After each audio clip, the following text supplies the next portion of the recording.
All welcome to the cook book vlog. இன்றைக்கி நம்ம இந்த வீடியோவில் கேழ்வரகடை எப்படி செய்கிறதுன்னு பார்க்கலாம். இது ஒரு ஹெல்த்தியான பிரேக்ஃபாஸ்ட் ரெசிபி. இந்த ரெசிபி பண்ணுறதுக்கு நான் 2 மெத்தட் சொல்லியிருக்கேன். ஸோ 2 மெத்தடுமே நீங்கள் பார்க்கணும் அப்படின்னா வீடியோ ஸ்கிப் பண்ணாமல் பாருங்கள். இப்போ எப்படி செய்யலான்னு பார்க்கலாமா? அதுக்கு முதல்ல ஒரு பாத்திரத்தில் ஒரு கரண்டி எண்ணெய் சேர்த்துக்கலாம். எண்ணெய் சேர்த்ததும் 3 வெங்காயத்தை பொடியாக நறுக்கி வச்சுருக்கேன், அதையும் உள்ளே சேர்த்துடலாம். உள்ளே சேர்த்ததும் ஒரு முறை கலந்து விட்டுக்கோங்க. இப்போ வெங்காயம் வதங்கிறதுக்காக கொஞ்சமாக உப்பு சேர்த்து வதக்கிக்கலாம். வெங்காயம் இந்த அளவுக்கு வதங்கினதும் இப்போ நாம் முருங்கைக்கீரையை சேர்த்துக்கலாம். 3 கைப்பிடி அளவு நல்லா தாராளமாக முருங்கைக்கீரையை சேர்த்துக்கலாம். நம்ம இதில் முருங்கைக்கீரைலாம் சேர்த்து பண்ணுறதுனால இது ரொம்பவே ஹெல்த்தியான பிரேக்ஃபாஸ்ட் ரெசிபியாக தான் இருக்கும். கண்டிப்பாக இந்த குழந்தைங்கள்லேருந்து பெரியவங்க வரைக்கும் தாராளமாக சாப்பிடலாம்.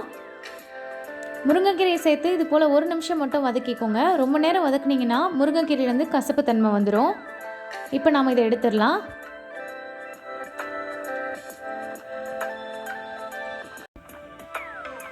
இப்போ அதே பாத்திரத்தில் 1 டேபிள் ஸ்பூன் எண்ணெய் சேர்த்துக்கலாம். எண்ணெய் சேர்த்ததும் பொடியாக நறுக்கி வச்சுருக்கக்கூடிய பச்சை மிளகாய். பச்சை மிளகாய் உங்களுடைய காரத்துக்கு தகுந்த மாதிரி சேர்த்துக்கோங்க. இப்போ இதில் ஒரு கொத்து கருவேப்பிலை உள்ள சேர்த்து வதக்கி எடுத்துக்கலாம். இந்த அளவுக்கு வதங்கினதும் நம்ம இதை எடுத்துடலாம். அடுத்து மாவு ரெடி பண்ணிடலாம்.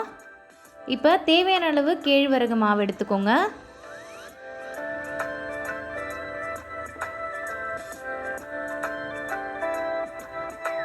அடுத்து நம்ம வதக்கி வச்சுருக்கக்கூடிய வெங்காயம், கீரை, பச்சை மிளகாய், கருவேப்பிலை இது எல்லாத்தையும் இந்த மாவோடு சேர்த்து மிக்ஸ் பண்ணிக்கலாம்.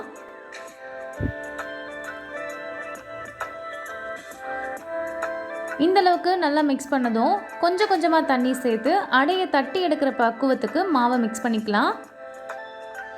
மாவை இந்த பக்குவத்தில் நம்ம கலந்தாதான் நம்மளால் அடையை ஈஸியாக தட்டி எடுக்க முடியும். இப்போ நான் கூடுதலாக காரம் சேர்க்கறதுக்காக தனி மிளகாய் தூள் சேர்த்துருக்கேன். இது ஆப்ஷனல் தான். இப்போ இதில் தேவையான அளவு உப்பு சேர்த்து இந்த மாவோட திரும்ப கலந்து விட்டுக்கலாம். அவ்வளோதான். இப்போ நம்ம மாவு ரெடி பண்ணியாச்சு. அடையை தட்டி எடுக்கிறதுக்காக இது போல் வாழை இலையில் கொஞ்சமாக எண்ணெய் தடவிக்கோங்க. இப்போ இதிலேருந்து சின்ன உருண்டை எடுத்து நம்ம தட்டிடலாம். தட்டும்போது மாவு கைகளில் ஒட்டும், அதுக்காக தண்ணியை தொட்டுட்டு இது போல் தட்டி எடுத்திங்கன்னா ஈஸியாக தட்டிடலாம்.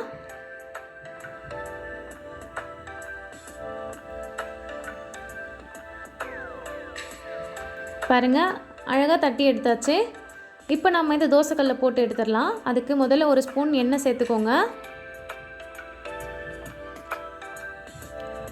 இப்போ நாம் இதை திருப்பி போட்டு அப்படியே பொறுமையாக எடுத்தோம் அப்படின்னா ஈஸியாக வந்துடும்.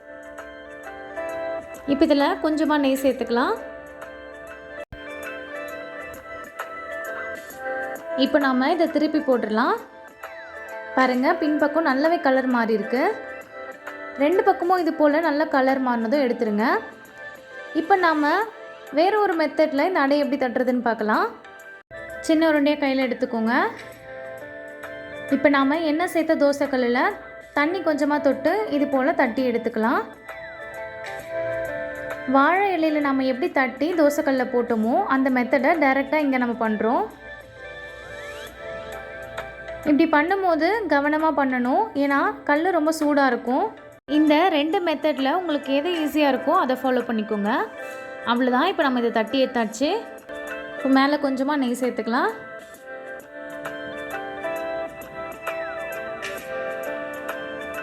இப்போ நாம் திருப்பி போட்டுடலாம். பாருங்கள், நல்லாவே கலர் மாறி இருக்குது, மாவெல்லாம் வெந்து வந்திருக்கு. இப்போ இதை எடுத்துடலாம். இதே போல் மீதமுள்ள மாவையும் நாம் தட்டி எடுத்துடலாம். அடையை தட்டுறதுக்கு முன்னாடி தோசைக்கல்ல ஹீட் பண்ணிவிட்டு அடையை தட்ட ஸ்டார்ட் பண்ணுங்கள். அப்போ தான் அடை இது போல் சூப்பராக உங்களுக்கு கிடைக்கும். அதே சமயம் அடையை சுட்டு எடுக்கும் போது மீடியம் ஃப்ளேமில் வச்சு சுட்டு எடுத்திங்கன்னா தான் ஈவனாக வெந்து வரும். இப்போ நாம் இதை சர்வ் பண்ணிடலாம். அவ்வளோதான், நம்மளுடைய ஹெல்த்தியான பிரேக்ஃபாஸ்ட் ரெசிபி ரெடி ஆகிடுச்சு.